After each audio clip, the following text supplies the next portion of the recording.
नमस्कार, मी प्रिया काळे. तरुण भारतच्या न्यूज बुलेटिनमध्ये आपल्या सर्वांचं स्वागत. आता पाहूया ठळक घडामोडी. गृहज्योती योजनेसाठी आजपासून अर्ज मागवत असल्याची माहिती महिला व बालकल्याण मंत्री लक्ष्मी हेब्बाळकर यांनी दिली. बेळगाव तालुक्यातील हलगा बस्तवाड येथे सत्कार समारंभात भाग घेतल्यानंतर त्या प्रसार माध्यमांशी बोलत होत्या. गृहलक्ष्मी योजनेसाठीही लवकरच अर्ज मागवण्यात येतील.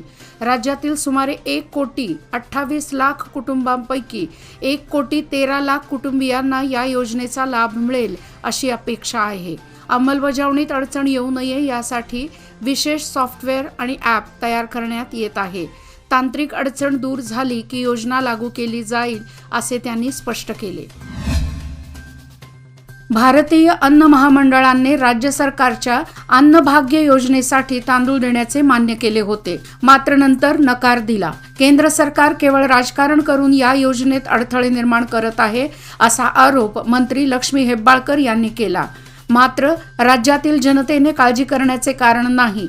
केंद्र सरकारने कितीही अडथळे आणले तरी जनतेला मोफत तांदूळ दिल्याशिवाय राहणार नाही. शेजारील तेलंगण, छत्तीसगड आणि अगदी पंजाब सरकारशी आमची चर्चा सुरू असून याबाबत अधिक माहिती अन्नमंत्री देतील असेही त्या म्हणाल्या. राज्य सरकारने बेळगावचे जिल्हाधिकारी नितेश पाटील यांच्याकडे प्रादेशिक आयुक्त पदाचा अतिरिक्त पदप्रभार सोपवला आहे. नुकतेच प्रादेशिक आयुक्त MG हिरेमठ सेवानिवृत्त झाले होते. त्यानंतर उत्तर कर्नाटकातील महत्त्वाचे मानले जाणारे हे पद वरिष्ठ अधिकारी म्हणून बागलकोट जिल्हाधिकारी सुनील कुमार यांच्याकडे भार सोपवण्यात आला होता.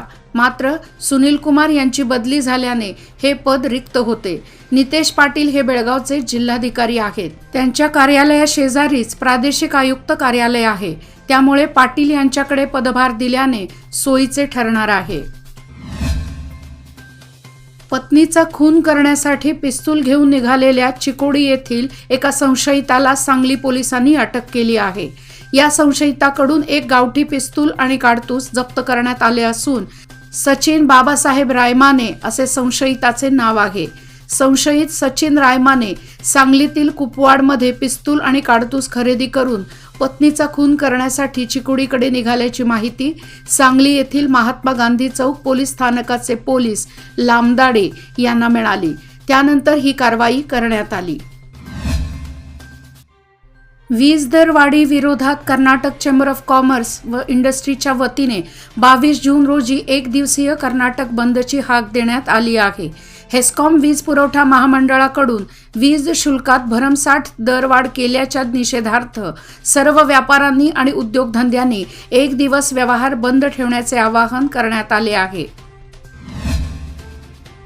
बोलेरोची दुचाकीला धडक बसून बाळूमामाचा पुजारी जागीच ठार झाल्याची घटना अंकली चिकोडी मार्गावर केरूर क्रॉस नजीक शनिवारी घडली.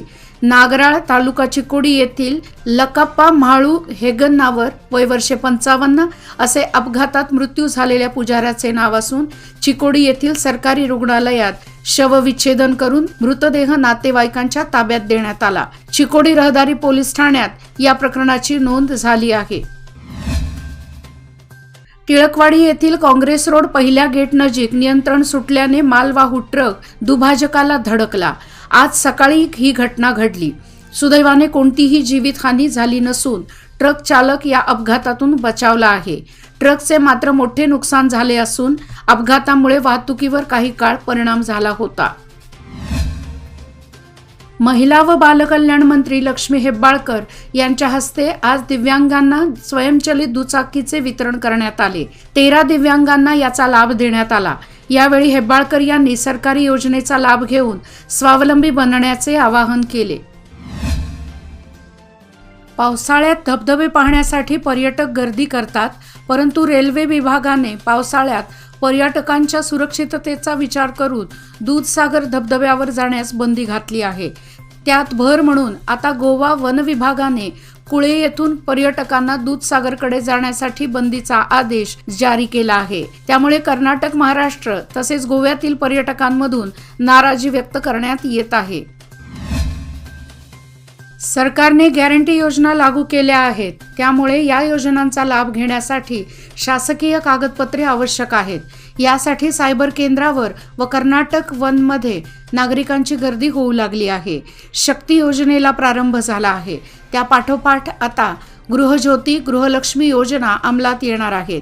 यासाठी नागरिकांची धावपळ सुरू आहे. आषाढी एकादशीच्या निमित्ताने कर्नाटक व महाराष्ट्रातील अनेक वारकरी दिंडीच्या माध्यमातून विठू माऊलीच्या दर्शनासाठी पंढरपूरकडे रवाना होत आहेत.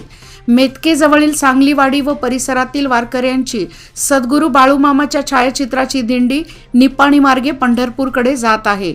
शनिवारी दुपारी निपाणी येथील माजी सभापती सुनील पाटील यांनी या दिंडीचे स्वागत करून दुपारी दिंडीतील वारकऱ्यांना स्नेहभोजनाची सोय केली. पाऊस लांबणीवर पडल्याने जिल्ह्यात चारा टंचाई निर्माण झाली आहे. त्यामुळे पशुपालकांसमोर संकट उभे ठाकले आहे. ओला व सुक्या चाऱ्याचा तुटवडा निर्माण झाल्याने प्रशासनाने चारा छावण्या निर्माण कराव्यात अशी मागणी पशुपालकातून होऊ लागली आहे. पाण्याविना ही परिस्थिती ओढवली असून चारा टंचाई आणि वाढत्या उष्मामुळे दूध उत्पादनात मोठी घट झाली आहे. याचबरोबर आजचे बातमीपत्र इथेच संपले. अधिक माहिती आणि ताज्या घडामोडी करता पाहत रहा तरुण भारत न्यूज चॅनल. तसेच आमच्या चॅनलला लाईक, शेअर आणि सबस्क्राईब करायला विसरू नका. आणि विश्वासार्ह बातम्यासाठी दररोज वाचा दैनिक तरुण भारत. धन्यवाद. शुभरात्री.